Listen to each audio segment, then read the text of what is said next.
Hello बड' इनभेस्टार चेनेलाव welcome खालामबाय जे मिउचुवेल फान्डनि आंनि पर्टफलिय' बे पर्टफलिय'खौ आङो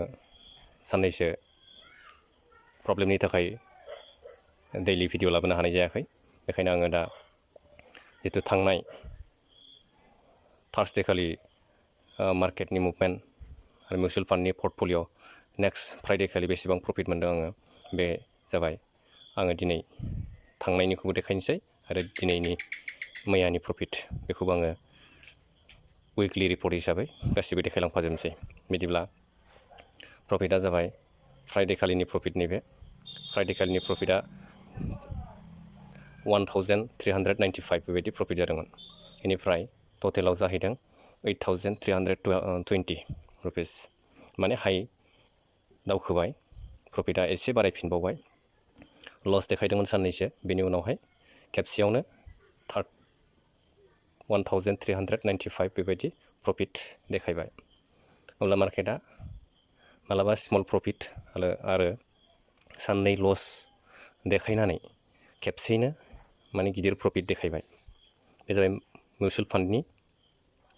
आङो लाइभ निजेनि इनभेस्ट खालामनायखौ दा नुलांगासिनो दङ माबायदि लस जानानै माबायदि प्रफिटआव फैफिनो बे जाबाय थांनाय फ्राइडेनि प्रफिट आरो आङो दा नेक्स्ट सेटारडेनि प्रफिटखौ देखायनोसै सेटारडे आरो सानडेथ' मार्केटआ क्लस थाखायो नालाय बेखायनो फ्राइडेनि मार्केटनि मुभमेन्टनि सायावसो नेक्स्ट सेटारडे खालि प्रफिट लसखौ देखायनाय जायो आं दा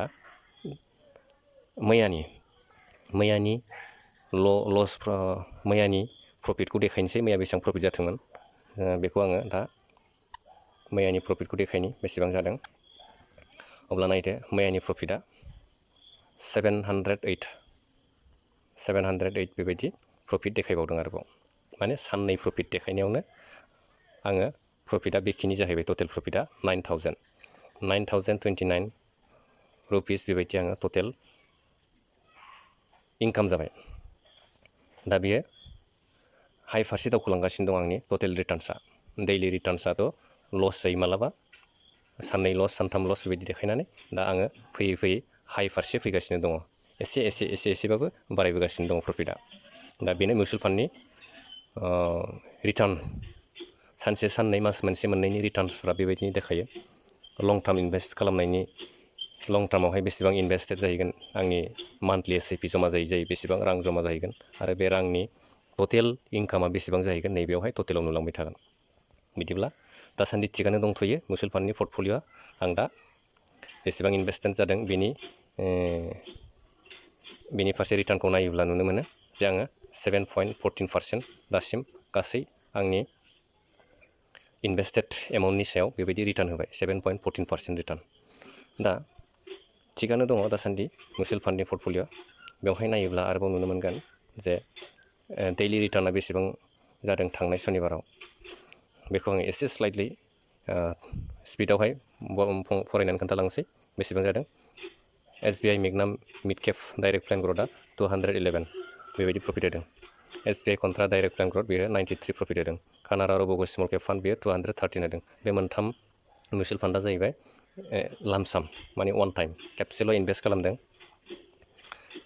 बेनिफ्राय बेवहाय बे SIP नङा बेनिफ्राय SIPआव बेसेबां प्रफिट जादों निपन इन्डिया स्मल केप बे SIP मान्थलि SIP बेवहाय 49 रुपिस प्रफिट जादों निपन इन्डिया लार्ज केप बेवहाय 14 रुपिस लस जादों निपन इन्डिया लार्ज केपआव थारमाने लस देखायदों गासिबो मिउचुवेल फान्डआनो फ्राय प्रफिट गोजा नाथाय निपन इन्डिया लार्ज केप होननाया बेवहाय गुबुन माने डिफारेन्स कम्पानिफोर दं बेखायनो बैफोरनि मिउचुवेल फान्डनि कम्पानिजों गोरोबलाया बेवहाय गुबुन रोखोमनि कम्पानि दं बेखायनो बे कम्पानिफ्रा गासिबो स्टक्सफ्रा डाउन फारसे मुभमेन्ट जादों बेखायनो बेवहाय एसे लस देखायदों सिम्पोल लस दा Tata small cap fund direct growth बेवहायबो 65 रुपिस प्रफिट जादों Bank of India small cap fund बेवहायबो 59 रुपिस प्रफिट जादों बिनिफ्राय मोनबेसे दंबावो फाराग flexi cap fund direct growth बेवहायबो 0.41 माने सामथिं लस 0.41 बेबायदि लस जादों क्वान स्मल केप फान्ड बेवहाय 11 रुपिस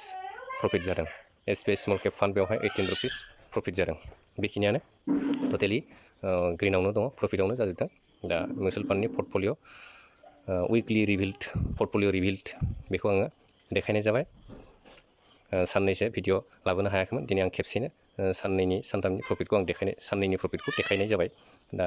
बेखिनियानो मिउचुवेल फान्डनि प्रफिट लसआ आरो बेसेबां रिटार्न जाखो आं बेखौबो देखायनाय जाबाय। दा दिनैनि मिउचुवेल फान्डनि पर्टफलिअ बेखिनियानो। नोंथांमोना भिडिअखौ जुदि मोजां मोनदोंब्ला लाइक साबस्क्राइब खालामदो, गोदानै नायदोंब्ला, आरो जुदि साबस्क्राइब खालामखाबायब्ला लाइक खालामदो जुदि मोजां मोनदोंब्ला, आरो नोंथांमोना